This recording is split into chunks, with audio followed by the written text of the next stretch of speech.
Hello, welcome back to my YouTube channel. And if you've never been here before, why am I talking with an accent? If you've never been here before, I'm Lisa. Thanks for stopping by. So I want to talk to you today about 4 things you can do to keep from getting caught up in end times fear frenzy, or at least that's what I'm calling it. You know, I don't know about you, but when I watch a YouTube video, sometimes I enjoy reading the comments below more than I like listening to the video. The comments really give you an insight into what people are thinking and how they're doing. The other day, I was watching a YouTube video, a really good YouTube video actually. He was talking about how we should be living during these last days, right? And when I was reading the comments below, one of the commenters wrote, I have it right here. "Thank you for this. It gave me hope because I definitely have been watching a lot of content involving end times and I was getting fearful. I know that God doesn't give us a spirit of fear, but I'm only human." Wow, she can't be the only one that's feeling that way. I jotted down 4 things we can do to keep from getting caught up in a frenzy of fear when it relates to end times. So here we go. 4 things. Number 1, make your relationship with God a priority. Make sure you're spending alone time with God. Make sure that you're understanding your relationship with God. A relationship is a two-way street.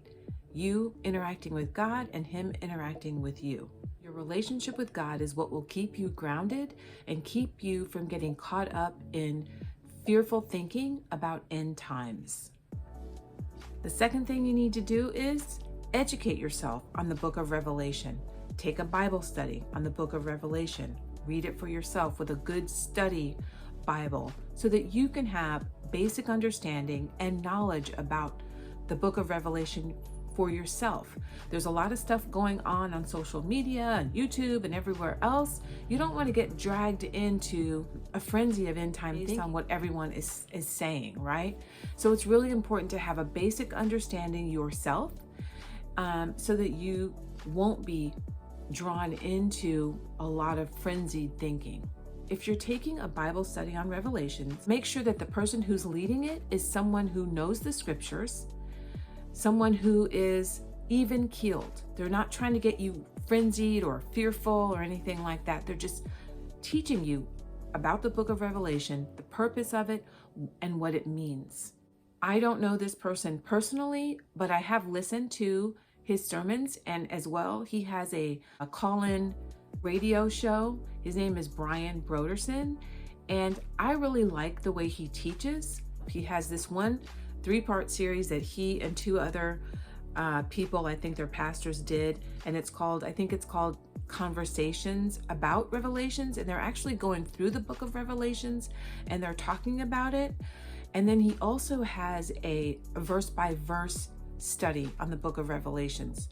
Google it, you'll find it. Number 3, protect your mind, guard your mind. We are responsible for what we allow into our lives. There's a lot going on in the world right now, a lot, right? And we need to make sure that we're guarding our minds and not allowing ourselves to be overfilled with information. And especially, you don't want to be overfilled with information that's going to make you frantic. So pay attention to what you're allowing in. Pay attention to how you're responding to it. Make it a priority to listen to things that are going to uplift your relationship with God and that are going to help you in being aligned with God and who He is and His character. And if you need to, distance yourself from people who are hyper-focused on end time thinking. Number 4, live your life. My mind keeps going back to Jeremiah 29. I did a video actually on this, and that video is called Bloom Where You're Planted. And in that video, I talk about the book of Jeremiah 29, the people who had been exiled into Babylon, into basically the Babylonians were their enemies, but they had been exiled there, and God told them to thrive. right? I mean, here they are being put in a strange land that's not their own land. It's enemy territory, actually. And God is telling them to thrive. He's telling them, don't dwindle away as a people. Get married, have grandchildren, get your grandchildren married off.